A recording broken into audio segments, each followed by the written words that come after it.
Hello दोस्तों, नमस्कार। मेरा नाम हिमांशु। स्वागत है आप सभी का हमारे एक और नए वीडियो में। तो दोस्तों, अभी हमें उत्तर प्रदेश लोक सेवा आयोग के प्रयागराज भवन के पास यहाँ पर इस समय यूपीपीएससी 2024 का इंटरव्यू चल रहा है। कैंडिडेट्स अपना इंटरव्यू देके बाहर निकले। चलिए जाते हैं क्या क्वेश्चन वगैरह पूछा गया। बाकी आप लोग वीडियो में अंत तक बने रहिएगा। चैनल पहली बार है, चैनल को सब्सक्राइब जरूर कर लीजिएगा। मैम, इंटरव्यू कैसा रहा? अच्छा रहा इंटरव्यू। आपका नाम और एजुकेशनल बैकग्राउंड क्या था?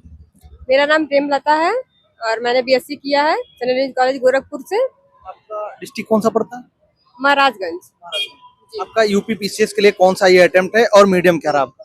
मेरा ये सेकंड अटेम्प्ट है और हिंदी मीडियम है। हिंदी मीडियम। जी। इसके पहले जो आपने अटेम्प्ट दिए थे, मतलब कहाँ तक पहुंची थी आप? 2022 में मैंने दिया था लेकिन प्री क्वालिफाई नहीं कर पाई थी। फिर 23 मैंने गैपिंग किया, फिर 24 में मैंने दिया और इंटरव्यू के लिए आई हूँ। तो आप इंटरव्यू के लिए इंटर की, तो पहला सवाल क्या रहा बोर्ड मेंबर का? बहुत ही कैजुअल हैं वो लोग और इतना तो याद नहीं है कि पहला सवाल क्या रहा। यही कि आपका आपने पढ़ाई में क्या किया है, ग्रेजुएशन किया, उसके बाद पीजी किया या नहीं किया, और लिव इन रिलेशनशिप से क्वेश्चंस रहे, सामाजिक सद्भाव, ये एसडीएम बन जाती हैं तो आपके माता पिता घर पे हैं तो आपसे क्या एक्सपेक्ट करेंगे, आपका तो 24/7 जॉब है तो आप क्या करेंगे उनके लिए, यही सारे क्वेश्चंस रहे। और कोई सवाल आपको याद आ रहा है? क्योंकि बहुत सारे छात्र ऐसे हैं जिनका इंटरव्यू लगने वाला है, आने वाले समय में इंटरव्यू देने वाले हैं, उनको थोड़ा हेल्प मिल जाएंगे अगर आप सवाल बता दें। अभी तो इतने ही याद आ रहे हैं। और सिचुएशन, जैसे आपसे एसडीएम वाला पूछा गया, ऐसा कोई और सिचुएशन दिया गया था?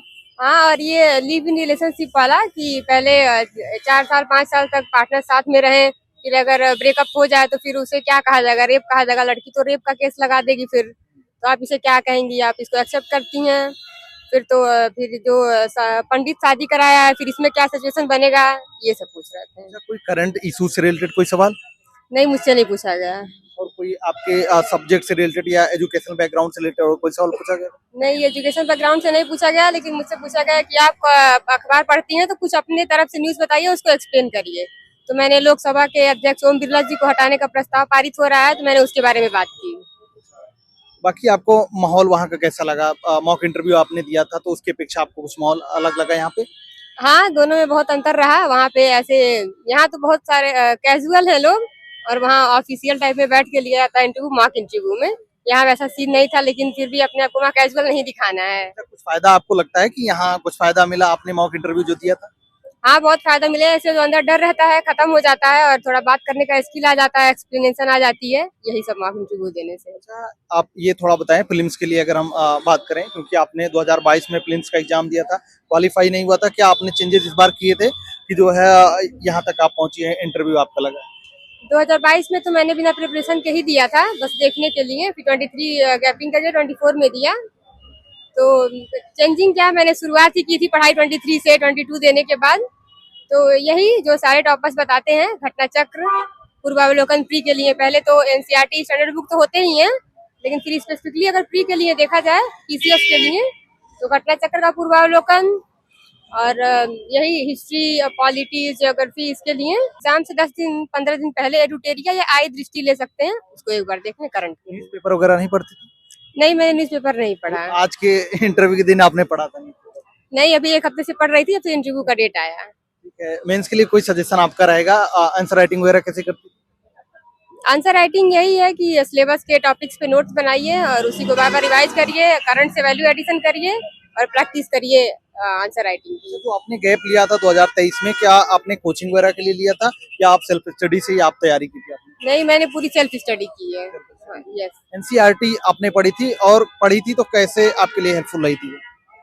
एनसीईआरटी ऐसे 1-2 बार देख लेना है थोरोली, फिर standard books M Laxmikant, Bipin Chandra, Nitin Singhania वगैरह देख लेना, बेसिस क्लियर हो जाए तो फिर प्री और मेंस को अलग अलग कर लेना है।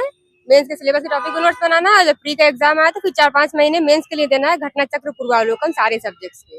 पेपर और 5-6 जो आपका हाल ही में ऐड हुआ था, 2 साल हुए हैं, उसके लिए आपने क्या सोर्स पढ़ा था, क्या चीजें पढ़ी थी आपने उसके लिए?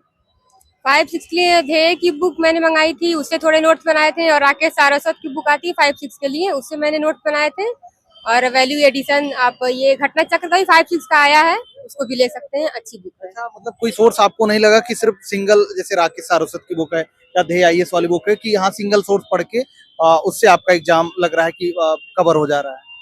नहीं नहीं, आपको सोर्स तो वेरी कराना ही पड़ेगा। जैसे मैंने ध्येय से बनाया, राकेश सारस्वत से, फिर कुछ घटना चक्र से वैल्यू एडिशन किया, कुछ करंट से वैल्यू एडिशन किया, तो वो तो करना ही पड़ेगा। लास्ट में आपको कोई सजेशन रहेगा जो छात्र आने वाले समय में एग्जाम देने वाले हैं? यही है कि डेडिकेटेड होकर पढ़ाई करिए और सारे सिलेबस को देखिए, सिलेबस के हिसाब से पढ़ाई करिए और डेडिकेशन से पढ़ाई करिए। Thank you so much ma'am. Thank you.